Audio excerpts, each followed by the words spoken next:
Welcome back to page 121. Today we're going to take a look at a Champions book from 5th edition called Gadgets and Gear.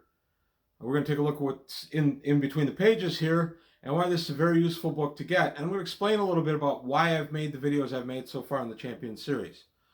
So today, page 121, we're going to take a look at Gadgets and Gear, written by Stephen S. Long. Gadgets and Gear for Champions. This is a 5th edition source book. Most 5th edition stuff works flawlessly with 4th edition, and actually a lot of stuff can cross easily in Champions from edition to edition, all the way from 1st edition. There have been a lot of changes and improvements in the game since 1st edition, of course, but they are pretty interchangeable. As to why I'm picking to work the 5th edition Gadgets and Gear and the Untitled superpowers and that kind of stuff, is my thinking is that a lot of people who have played Champions haven't played it in a while, or maybe you're going to try it for the first time. If that's the case, these are great books to get you started. They're great idea books, but they're also great time savers because a lot of the stuff is already designed for you. You can literally just take this stuff word for word, plunk it into your character, and you're all good to go. So that's the reason I've been doing what I'm doing with the 5th edition books. A little bit about Gadgets and Gear and Champions. Gadgets and Gear would be more like, as you see our gentleman there clipping on what looks suspiciously like a utility belt. That is what it is. Those would be Gadgets and Gear, would be Batman's utility belt, Joker's squirting boutonniere, Toyman's big mallet, Daredevil's billy club. Those would all count as gadgets or gear. Iron Man's armor would not actually be gadget or gear, but it would have gadgets and gear. So basically, just think anything that you would have or hold, the jetpack, the blaster gun, that kind of stuff, would be gadgets and gear. It's got to be some kind of mechanical focus. And in Champions, there are a couple of different ways. A focus is where the power is. So for instance, Captain America's shield has resistance to impact and things like that. Cap's shield is obviously, he's deflecting it with the shield, and it's accessible in that the shield can be taken away, thus depriving Cap of its use. So in Champions, that's an obvious accessible focus, an OAF. You get a great bonus if you're building something as an OAF. A blaster gun would be an obvious accessible focus. There is also an obvious inaccessible focus, which would be a good example of that would be Green Lantern's power ring. It's obvious where the power is coming from, and it's inaccessible because it's on his finger.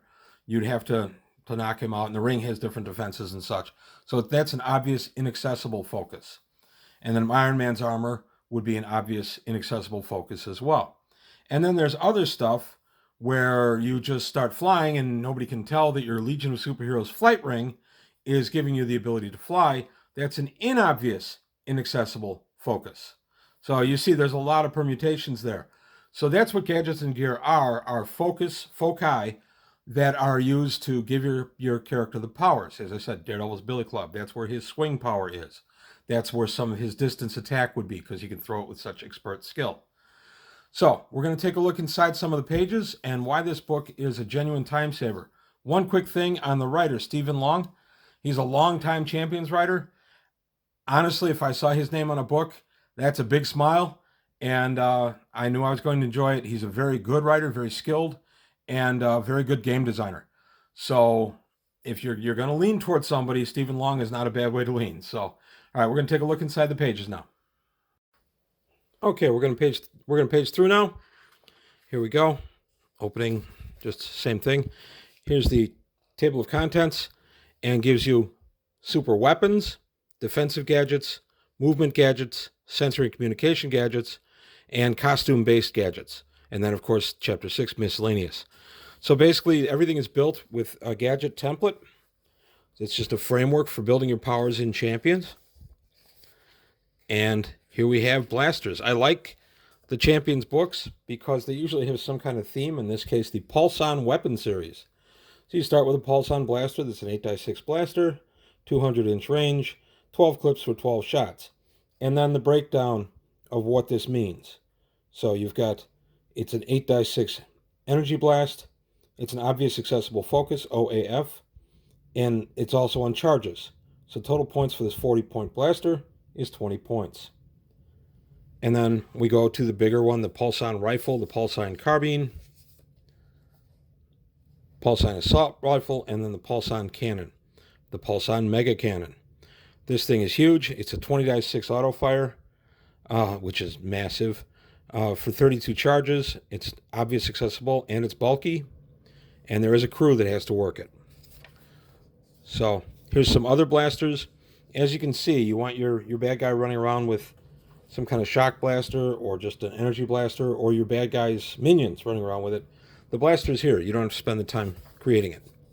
There's ice and heat rays, disintegrators, molecular destabilizers, mutant neutralization blaster, and then we come down to gas weapons. This is where Beware Jokey's stinky purple knockout gas would come in. Or for that matter, Scarecrow's fear gas. Daredevil has a knockoff Joker villain called the Jester. So you have a gas pistol like Sandman used to use. So you get the idea. And the idea here is we want to save time. So we're going to go through here and we're going to decide that somebody has a blaster's staff. Captain Britain used to run around with a blaster staff. Well, here it is. I don't have to reinvent the wheel. And beyond having it listed out here for me, I also have options for a strong blaster, a weak blaster, or some kind of experimental blaster. So pretty much anything you can think to do with a gadget or gear can be brought out in this book. Mind-affecting weapons.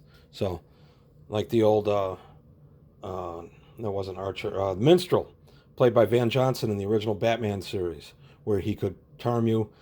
Circe, played by Joan Collins, could charm you with her voice.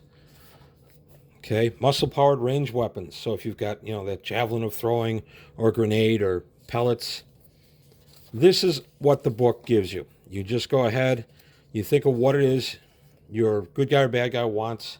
There's restraining weapons, webbing, things like that. Spider-Man's webbing in the comic book version where he doesn't have the webbing in his body, those are gadgets. Those are his web shooters that Peter invented. Okay. And so on and so forth. So you see, there's a lot of goodness sitting in here, and it'll save you a lot of time. There's a helmet. So if you got a Cerebro helm, Magneto's got that helmet in the movies and in the comic books that protects him from mind attacks. The Juggernaut has his helmet that protects him from mind attacks. Once they get the helmet off, then they subject him to ego attacks, stuff like that, and knock him out. That's how they beat Juggernaut a lot in the old X-Men. So this book will definitely be a time saver, and that's the reason I'm calling it out. You can pretty much look up anything you want from any genre, and you can use it here. A lot of this stuff, too, the weaker stuff, would cross over to something like Pulp Hero, and some of the stronger stuff, for the blasters and such, would also cross over to Star Hero. So there's a nice ad, and there's the back of the book. So basically, this is your arsenal. When your characters are ready to fight, there they are. It'll save you a lot of time in design. I use these books all the time because I don't want to sit and recraft every single weapon I think of. And honestly, when I thumb through these and read this and that, I get good ideas from it anyway. So there you have it. That is Gadgets and Gear for Champions from 5th edition. As I said, the edition in Champions doesn't really matter a ton. There are some differences, but it's not a deal breaker because it's 5th edition and you play 4th edition. 5th edition is almost completely interchangeable with 4th edition, with very few exceptions. And I actually play 4th edition, but I use 5th edition books all the time. So that's it for today from page 121. I hope you liked it. And keep your superheroing game nice and clean. And I'll see you next time. Thanks for watching.